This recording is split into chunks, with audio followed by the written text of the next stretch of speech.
But it's not uncommon to be in a meeting room and sort of give an opinion or a potential solution to a problem and almost have that moment where you think, am I on mute? Boards want outcomes, and they want to understand the implications and trade-offs of different decisions. I need to sort of take them on the journey. They need to understand what we're facing. And I think fear, smoke and mirrors, the whole sort of black box approach, it just doesn't work. We spend so much time kind of in the security bubble and looking at the security problem that we sometimes forget about the broader business context. And sometimes it's not that the security answer is the wrong answer, it's that actually the wider business context means that that's not a desirable path to follow. I don't think we can fix the lack of diversity in cyber by just constantly poaching people from other organizations. We just move the problem around. We don't actually fix it. And so the one thing I would love to see is... Before we go any further, I think you've got a really interesting career. It's kind of anything but typical, I suppose, into how you've ended up at CISO at Tracsis. So I'd love to delve into a bit more about your background for the audience, and understand a bit about how you've ended up at your career path and what's led you to being CISO. I think there's a bit of veterinary science involved, maybe some really technical aspects like penetration testing and things like that, a bit of consulting, and then obviously leadership in a couple of roles now as well. Tell me about your cybersecurity career in the first place. What kept you passionate about it as you kind of developed your career? So yes, no, veterinary science, I guess, isn't a standard starting point for cybersecurity, but it's what my degree was, and it's where my interest sort of initially lied way back when, in the dim and distant part when I was attending university. But I funded that degree by running a fiber optic networking company, and Ooh. Digging trenches, pulling cables. It was really, really good fun, particularly done in South Africa where the weather is nice 90% of the year. I'm glad I'm not doing that anymore over here. I was going to say there are a few folks working for OpenReach and other fiber companies here in the UK that maybe might disagree with you there. But.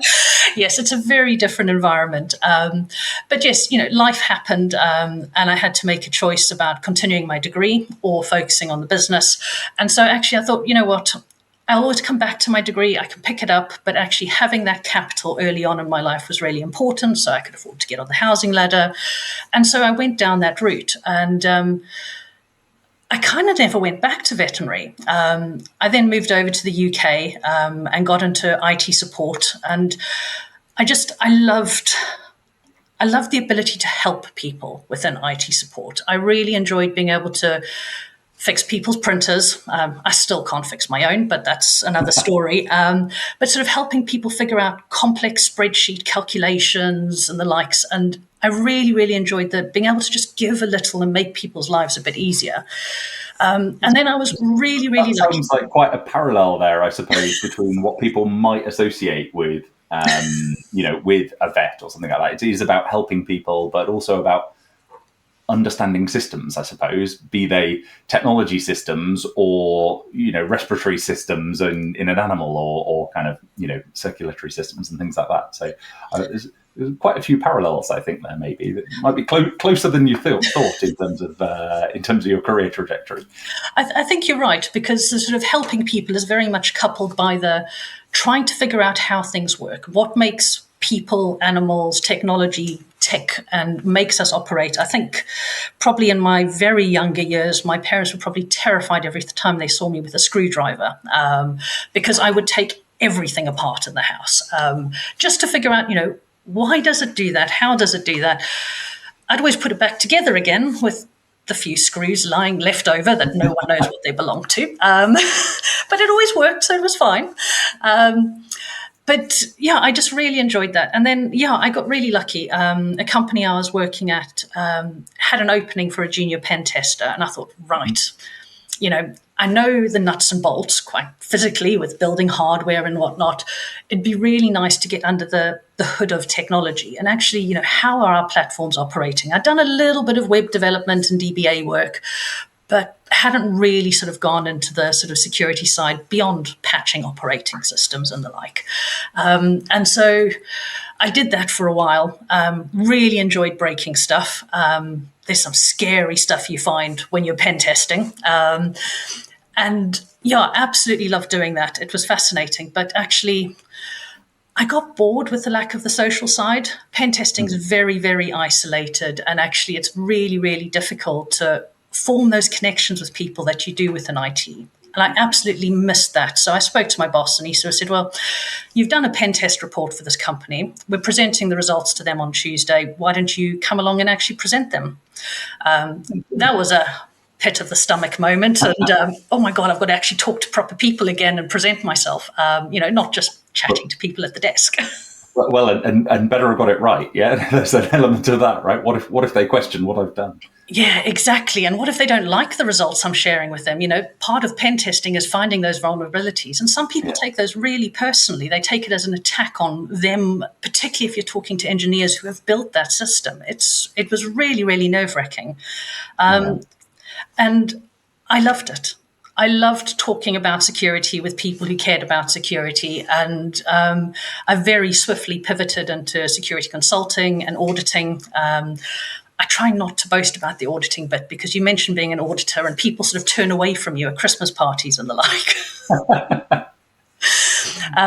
But yes, that definitely sort of whetted my appetite. And I thought, no, I really like this. And then I was very lucky again. One of my customers poached me and sort of took me over to the other side of the desk.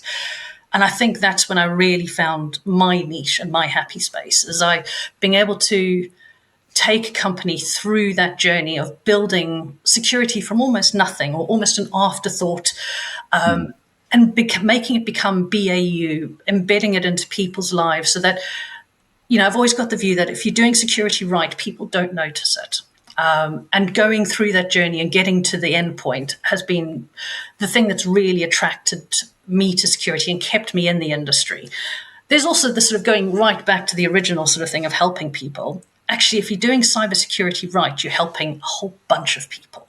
You're helping the engineers who are building it because you're not constantly having to retrofix security issues. You're helping all the users of the platform by helping keep them secure. We can't expect everyone to have the same cyber knowledge that we have. So actually, if the users of the platform can use it in confidence, knowing that their data is safe and it's not going to be exploited, then actually, I think that's a massive win. But yes, it's been an interesting journey. I agree. I think there's a really important part there about, particularly about kind of that security versus usability trade-off. And I think it's something that all too often people can forget about, is that good security protects people. And there may be some, air quotes, cost associated with that in terms of, maybe you can't just walk straight through the door. You've got to get the keys out first kind of thing. But it shouldn't be good security. I think you said it best. Keeps out the way of people and lets them get on with what they want to achieve in a kind of confident manner, rather than getting in the way or making people's lives difficult. That's where I think you find people kind of going off the happy path and trying to work around controls and things like that people put in place. That's probably a good indicator of where something's gone wrong on a security program. Yeah, I think people forget that there's the A in the CIA triangle. Availability is key. It's got to be accessible. It's got to be usable, because I used to say to people, and this is going to date me somewhat, the most secure system in the world is a NT4 server in a locked room with no network connections. So that kind of tells you how long ago I used to say that. Some government standards would still have you have an NT4 system in a locked cupboard with no connections to anything else. So yeah, it may not be quite as old as you think. But it's actually not, because when you look at it, it's not secure because it's not accessible. And people can't use it. And I think sort of the way technology is moving, that accessibility becomes so much more important. Yeah, completely agree. So yeah, I think really interesting the path that you've kind of taken, and obviously ending up as a CISO in your last couple of roles, senior member of technology and business leadership teams. You're one of a rare breed, I suppose, there, being a woman who's a CISO. Unfortunately, there aren't many of you yet, a growing number, but still tends to be quite male dominated. Do you find that as a woman in tech that you've had a different experience than a man might have had on that journey? How has your gender affected the kind of affected that journey, and kind of also coming back to the title of the podcast, I suppose, how you've communicated results and things to people? Yes. I mean, I can't say that no man has ever experienced some of the things that I've experienced, because I can't speak for what they've been through. But I've had some really interesting experiences along the way. One of my absolute favourite that I love to talk to people about, just to show how much things have changed, is not that long ago. I was entering a meeting with a new vendor. I had brought my junior along with me because I thought it'd be really useful exposure for him, start getting a feel for how negotiations are done, how we talk to our vendors, and about building those partnerships. And it was one of those days. Everything was running late, so I was a bit frazzled and came sort of barging into the meeting room, and the vendor was sitting down at the table, and they immediately looked at me and said, "Oh, can we have a couple of coffees, please, love?" And I just thought, oh. And it was a really weird moment, because I'm sure, had that been directed at a male, they maybe felt a little bit different about it. They maybe, it would have been less of a condescending statement. And maybe just because I'm female, I took it as a condescending statement. But there was that sort of moment where it plays through your mind of, well, I'm a people pleaser. Should I just go and do that? Should I get their coffee? But actually, no, I'm the leader. I'm the client. Why am I doing this? It made for a very sorry. I imagine there was that comment was followed very shortly by them, trying to remove the foot from their mouth as they realised what they'd just done. Right? Yes, it made for a very, very awkward rest of the meeting, but some fantastic discounting. So swings and roundabouts. every cloud, I suppose, but yeah, would have been nice for. I think there's some of that is obviously a terrible situation to find yourself in, but also just really bad sales hygiene from not knowing your customer or having seemingly done any research about who the decision maker might be in this situation as well. But I will give them sort of a little bit of defence in that they were a French reseller. Michelle is a very common male name in French with a sort of similar spelling. So I will give them sort of the benefit of the doubt, but I don't think you necessarily have to do that. I think that's very generous of you. But yeah, not necessary. Is there? So I mean, that's a very specific example, I suppose, of kind of. Being recognised, but then also kind of making your voice heard in meetings and things like that. Do you find that sometimes your ideas are overlooked, or that some of the value that comes from diverse perspectives is missed by kind of groupthink? I'm assuming some of the organisations you've worked in are still kind of largely kind of male-dominated management teams and things like that. Are there any kind of concrete practical steps you found as a woman in tech to getting your voice heard in meetings, and any suggestions there, I suppose, for folks? I mean, that is a fairly extreme example, but I do love to talk about that one.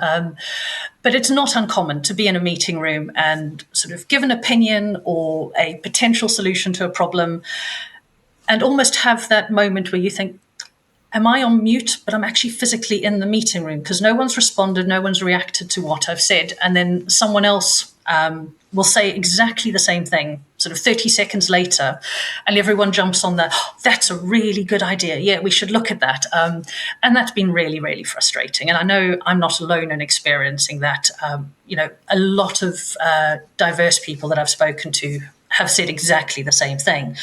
And actually, one of the things I've found which has been really helpful in working with that is ideally, and it isn't always ideal, but having someone within that meeting that you've got a strong relationship with who's prepared to almost stand up and say, actually, Michelle said that first. Can we just go back and dive into what she said and how we think it's going to work? And as I've progressed, I find I do that more and more with other people, particularly so if you've got a junior presenting in a meeting, knowing that you're there to support them in the meeting, be that friendly face that smiles and nods as they're talking, so they're not just staring at a room full of scary execs. But I've had some fantastic leaders over the years who've been very good at sort of stepping in and sort of going, actually, in my case, Michelle's the expert here. Let's talk to her about it. Let's go back to the idea that, she did say, and sort of take her guidance and advice. It doesn't mean I'm always right. And, sometimes I do have ideas where I go, well, could we do something along these lines? And there might be reasons we can't. But just having someone who's prepared to sort of back you up in a meeting, I've always referred to them as your corporate cheerleaders. I think that kind of allyship that you can, or the ability to rely on them to kind of fight your corner, I think is quite important. I mean, and it's a role that sort of our senior male counterparts really can help with that. Like you say, that allyship is so important. It's really awkward the first few times you have to do it, and it feels unnatural to say to your peers wait, hang on, someone else said that. But it really helps, and it really helps sort of in bringing people up and developing them and maturing them and making sure we hear those diverse perspectives. That's why we want to hire sort of diverse candidates, because if you hire everyone from the same background, you just get one opinion or slight variations on the same opinion. I worked with a chap who used to have this lovely phrase that he would trot out quite regularly. Talent is equally distributed, opportunity is not. And I think it's about making those opportunities available to everyone and as many diverse candidates as we can, because having diverse opinions really helps strengthen a product set. I think that's super important. I think probably much to their corporate embarrassment. The example I always go back to on that front is the Apple Watch and Apple Health and period tracking, which was notably absent from it on product launch. Presumably because there was quite a kind of male-dominated team there, and people hadn't kind of thought, no, well, maybe that's something that someone might want to be able to track or record because it might be useful for them. So, pretty obvious in hindsight that was going to be a sensible thing that you could do with it. Funnily enough, that's one of the reasons why I'm an Android and a Fitbit person. That was enough for me to swing my product decisions completely. And I still am an entirely Android and Fitbit person. I don't actually like Apple products. Well, that's I suppose, power of having more inclusive product decisions and those diverse opinions that we're talking about. Yeah. I also wanted to pick up, I think there was a really interesting bit that you mentioned there a couple of minutes ago about going back and hearing what someone had to say and it not necessarily having to be right. And I think that's also something that's quite important because it gives people the opportunity to hear that feedback. And it doesn't mean that I think also one of the things that people sometimes miss in security is that we spend so much time kind of in the security bubble and looking at the security problem that we sometimes forget about the broader business context. And sometimes it's not that the security answer is the wrong answer. It's that actually the wider business context means that that's not a desirable path to follow. And that doesn't mean that individual was wrong in what they were saying. They were presenting the correct perspective from that kind of, from that team up. But that, ultimately security becomes a business decision. And if you're weighing up whether to spend £1 million on minimizing risk on a security program or spending £1 million on potential revenue growth or moving into a new market, those are some of the decisions that are being made at that kind of top table. And if you're lucky enough to be presenting there, if that decision doesn't go your way, that doesn't mean that your analysis or your recommendation or your presentation was fundamentally wrong. It just means that a decision was made based on a broader set of moving parts. And I think sometimes that aspect gets overlooked and can be kind of people sometimes over-index on that, and it's seen as they didn't get it right. And it's like, well, no, that the content was still absolutely sound, but there was a competing kind of hypothesis here that needed to be considered as well. Yeah, and I think people get really scared about saying something and then someone going, well, yes, but no. And they see it as a personal failure, and it's not. We're still, the security experts. We're still the people who have that experience, but it is about looking at that wider context in the business. I think it's also hearing you say, about the linking that back to where you were, your history as a penetration tester. Like, a large proportion of cybersecurity people spend time trying to find problems and preempt them. So, we should be better at that. We should be better at kind of taking our own medicine and being able to receive the kind of like, that there's a vulnerability in your argument here, or kind of, that kind of thing. You'd think we'd be kind of more adjusted to receiving that. Well, it's an interesting thing you say there, because I've had people ask me, do you have to be a pessimist to work in security?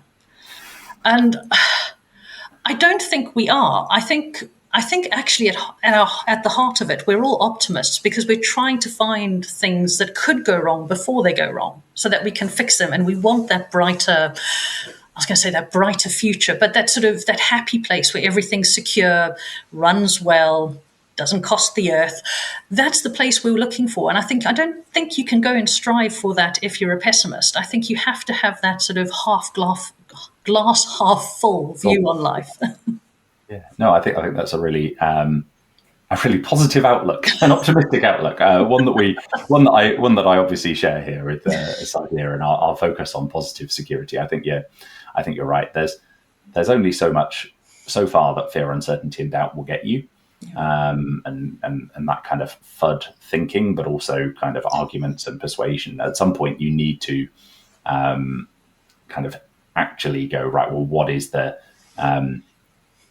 that balance between realism and rather than pessimism, but realism about the situation and optimism about what the future can be. And that's kind of core to being a technologist. I think is that optimism and kind of how can we make the world better. We've kind of touched there a little bit on communicating risks to the board and kind of how it doesn't always go your way. They often want to understand the impact of cybersecurity without getting lost in the technical details, and obviously have a broader perspective to consider as well, not just cybersecurity, but financial, operational, legal, the wider kind of business strategy. As a CISO, how do you go about framing these risks in a way that resonates with potentially challenging, I suppose, leadership, both in a constructive challenge, but also, those challenges may not always be constructive. How do you go about presenting those critical security decisions to the board and structure the conversation so they fully grasp the implications and ultimately make informed choices? It's a slightly tricky one, and I think it's like any conversation. You have to adapt your style ever so slightly, depending on the board you're presenting to. Some boards are very deeply technical, and in some ways they're the hardest to present to, because you've got to stop yourself getting right into the detail and the weeds of, well, we could do this and we could do that. Whereas actually you need to sort of pull back out. But then on the other hand, you have completely non-technical boards who, understand that security is important, but they need to be able to understand enough without becoming a techie so that they can understand the risk. And I'm going to sort of trot out the well-used cliche of security is everyone's responsibility. It doesn't just sit on mine and my team's shoulders. So I sort of always take the approach of, I need to sort of take them on the journey. They need to understand what we're facing. And I think fear, smoke and mirrors, the whole sort of black box approach, it just doesn't work, because you can only do that so many times before people go, yeah, but you've said that already. So you need to get people to buy into the fact that, not every business is going to have everything 100% secure. I don't think that's even possible, to be honest. It's about choosing the right level of security for your business and what the risk appetite is of the board. And so I think before you even start talking to them, understanding the risk appetite, how they want to operate, where they want their security maturity journey to, I don't want to say stop, because it never stops, but at what level are they comfortable with that level of maturity? And so before you even talk to anyone, getting those foundations right is absolutely key. Then once you talk to them, that sort of framing that problem is And I try not to sort of frame it actually as a problem. I try to frame it as opportunities, making ourselves more secure. We can talk about sort of reputational damage, brand damage, the inability to onboard new clients. And those are all very real. But actually, if you frame it as cybersecurity being an enabler to that process, can we be one step ahead of our competitor? Can we have maybe a certification that they don't have? Can we offer a different level of SLA, for example, or non-functional requirements that will make our product more saleable? And I find that by turning the discussion to actually how can security enable the business, make us more profitable, rather than talking about, well, we've got this massive risk curve and we need to reduce the risk here. That's all very helpful. But actually, when you're talking to a board, they want to drive the business. They want the business to be profitable. And so if you sort of change the conversation to show them how security can actually be a really significant part of that journey, it really helps make a difference and opens up a different type of conversation with them. Yeah, no, I think you're absolutely right. Boards want outcomes, and they want to understand the implications and trade-offs of different decisions, not necessarily the kind of low-level technical details. They want to have confidence that not necessarily even you directly, but like your team and the work's been done to a good quality, and that there's some sound rationale behind there. But yeah, that doesn't mean that you need to expose the technical details in order to be able to build that confidence.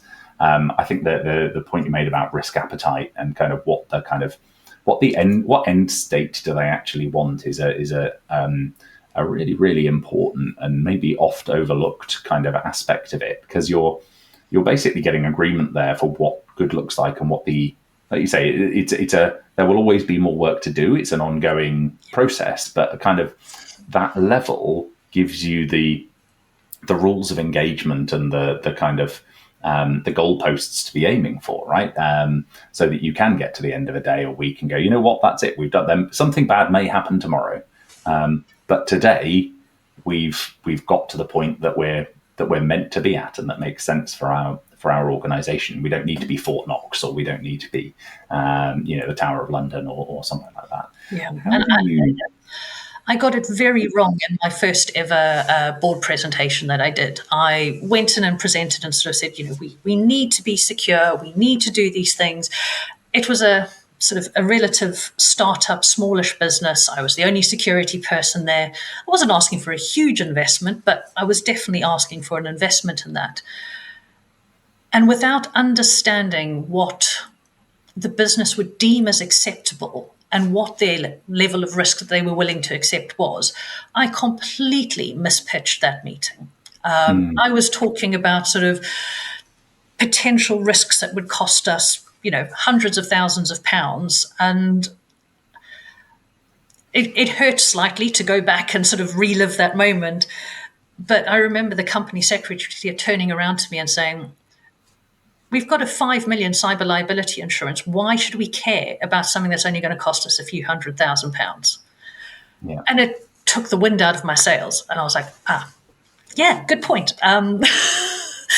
So we live and learn. We make mistakes. We all do. We're only human. And I think as long as we continue to learn and sort of shape the way we put our sort of, I don't want to say our arguments, but our sort of how we present our ideas, we've got to constantly adapt. Business changes.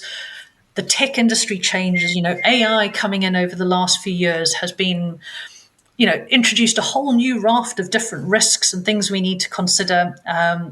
And I think we need to be adaptable to that change. And we've got to keep having that conversation with our boards and saying, are we still okay with this level? Maybe we've signed a bigger client. Maybe we've moved into another territory. Maybe those risks are no longer acceptable. But that's, I think, where the conversations need to start.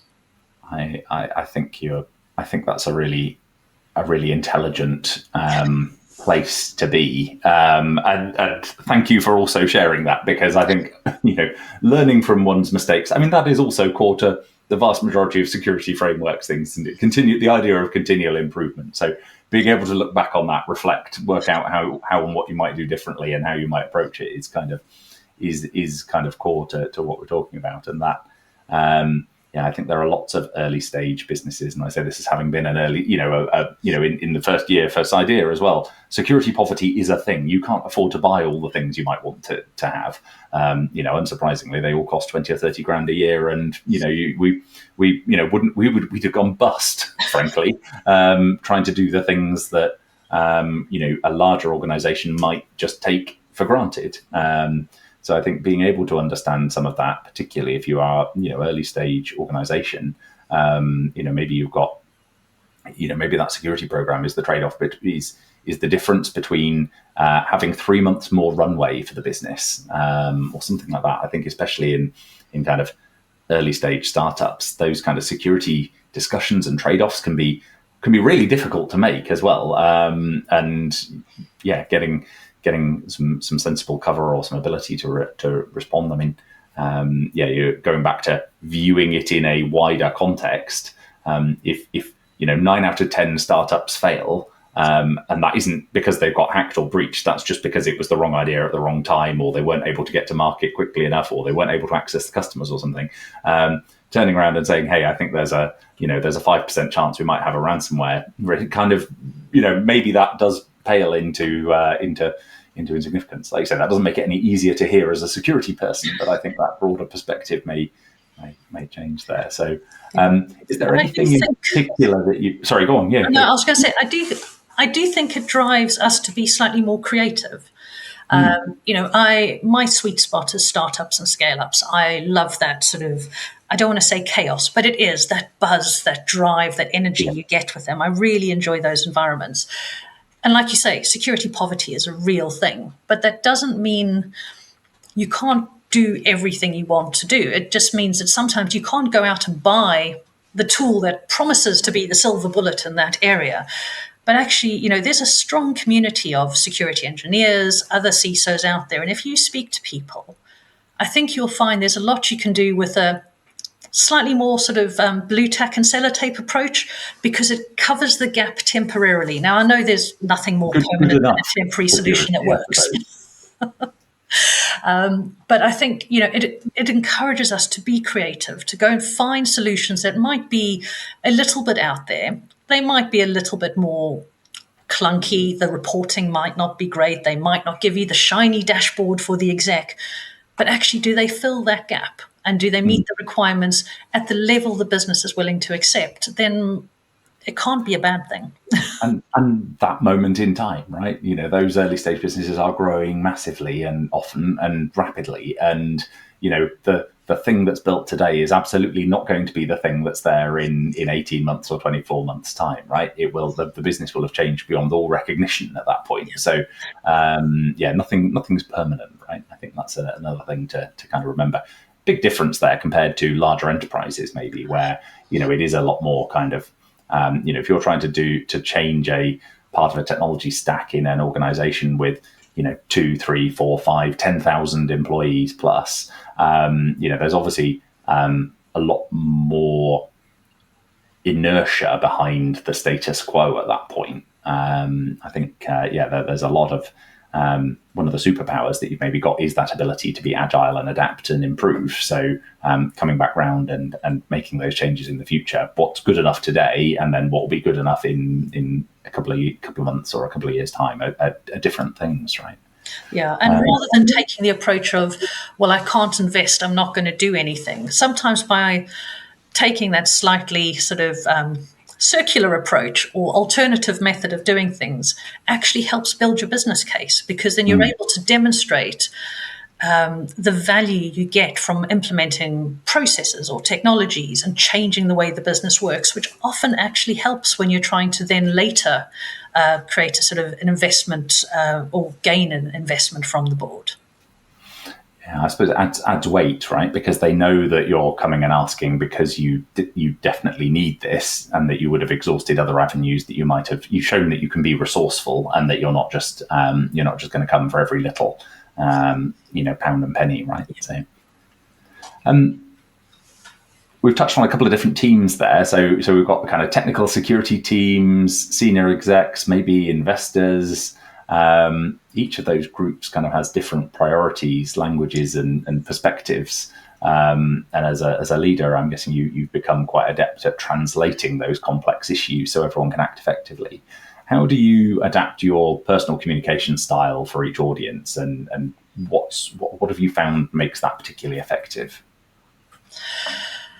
I've been accused of being a chameleon in the past. Some of my team have watched me go from board presentations straight into sort of risk committees and then straight into engineering meetings. And I think, well, I don't necessarily like the word chameleon. I think it's a fairly accurate description. You need to be able to turn quite quickly and understand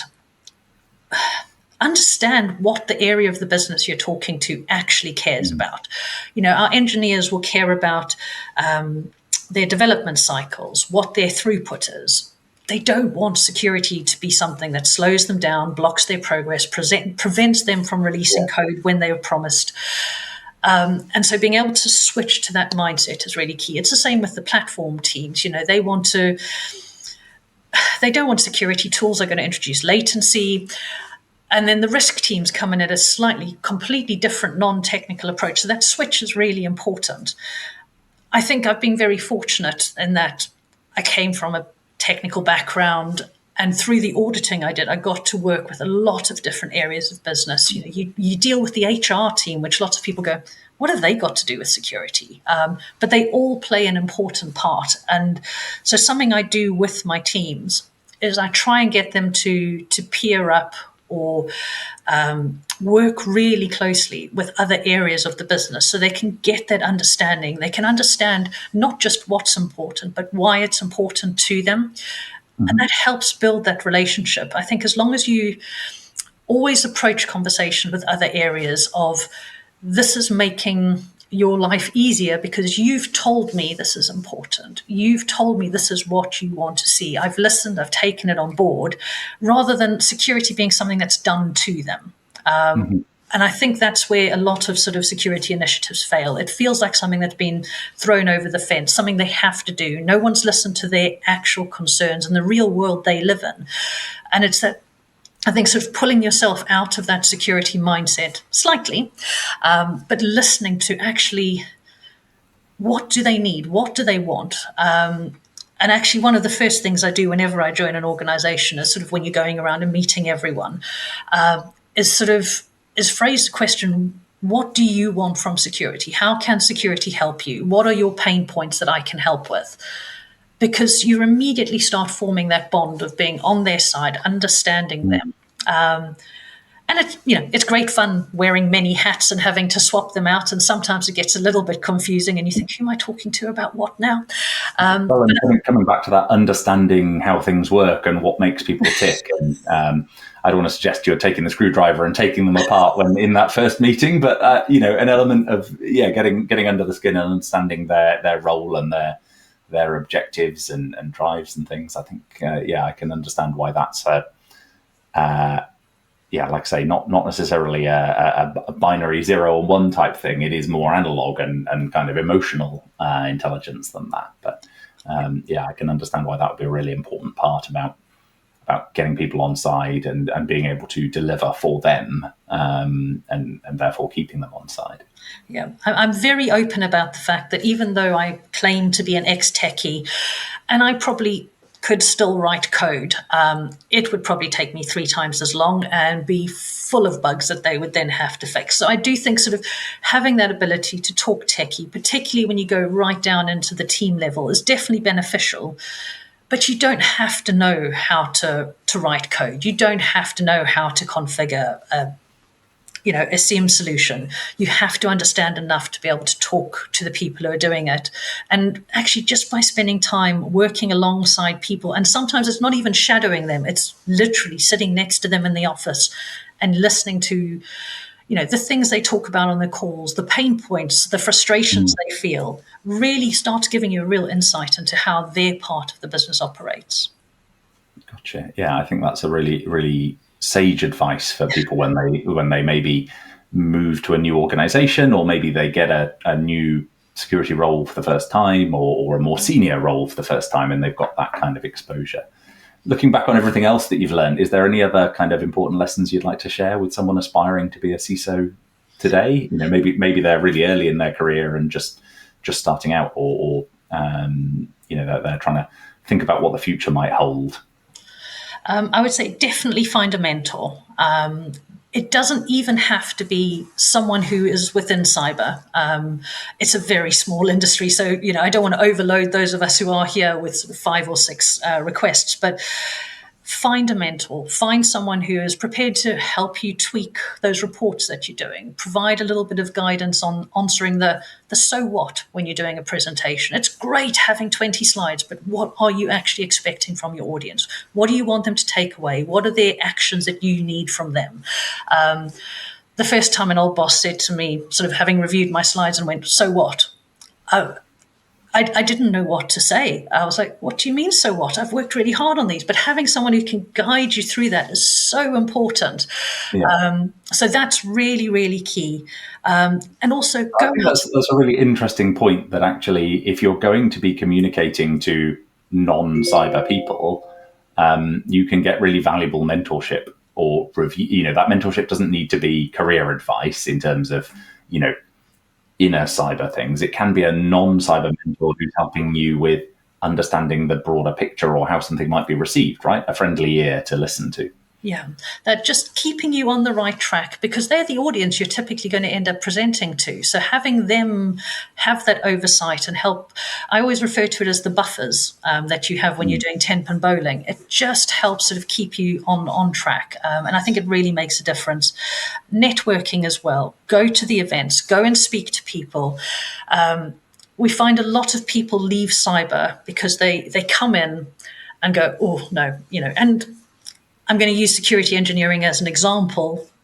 I'm not saying any part of cyber is bad, because I love all of it, but it might not be for them. And then they go out and go do something else. But actually, it's a really broad church, right? There's so many different aspects, like you say, security engineering, GRC, SOC, incident response, pen testing, audit, compliance, loads of different aspects there. The list is literally endless. I tried to do a presentation for a local school recently about all the options in cyber, and I had to stop at 48 because actually I ran out of space. But you've got business transformation management, you've got policy creation, you've got user awareness training. So if you're someone who is particularly outgoing and extroverted and might have done drama, actually there's space for you in cyber. And I think sort of getting people to see that it's not I know people talk about it's not a one size fits all, but I think cyber is, because no matter what you are and what your preferences is, there is something in cyber that works and fits with you. It's very, very, I like that. Very optimistic. And I don't mean that in a sarcastic way. I mean, genuinely, like you say, there are so many opportunities there. I think that's a brilliant place to start bringing this to a close. And as we wrap up, I'd love to ask you one kind of final question. Beyond everything we've talked about today, are there any particular key messages or initiatives or things on your personal agenda that you wanted to share or help others communicate cyber more effectively? So this is my little soapbox moment, so I'm going to apologize in advance, but I don't... No apology necessary. Here you go, stand on it. I don't think we can fix the lack of diversity in cyber by just constantly poaching people from other organizations. We just move the problem around. We don't actually fix it. And so the one thing I would love to see is those of us who are in cyber getting much more involved at the entry point. So go and speak to schools, go and get involved in them, whether it be careers days, CV writing, just talking to local groups, be it scouting, guiding, schools, colleges. Let them see that cyber really is an opportunity for you to get into a business, gain a huge variety of skills, and try different things until you find the bit that fits with you. There are so many opportunities, and I think we don't fix the issue until we actually increase the pipeline of people coming into security. And I think we really need to focus on encouraging more and more people to join cyber. I've had fantastic opportunities where I've worked for fashion houses. I've worked for really cool artistic companies, all within a cyber role, just because it's cyber doesn't make it geeky and sort of isolated, and you don't have to be sort of a super genius coder to get into it. It's literally an opportunity that anyone can get into. And I think we really need to go and shout about that and speak to people and make them aware and just open those doors a bit so that the new talent entering the market can actually see what a fantastic opportunity working in cyber is.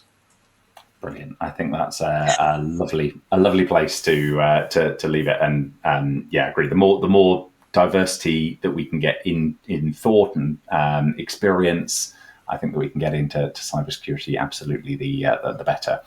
Michelle, it's been an absolute pleasure. Thank you ever so much for joining us today. No, thank you so much for having me. I've really enjoyed the conversation. Lovely. And thank you all for listening. Hope you found this really interesting and insightful. You can find Michelle on LinkedIn. I think it's probably a good place to go and look you up. Yep. Yeah, follow the work that she's doing. And yeah, if you're in cybersecurity already, strongly encourage you to, as she says, get involved with some local, maybe schools, local community groups, and help kind of up the cyber recruitment pipeline. I think that's a really important message to end on. Thank you ever so much for listening, and catch you next time on the next edition of Communicating Cyber.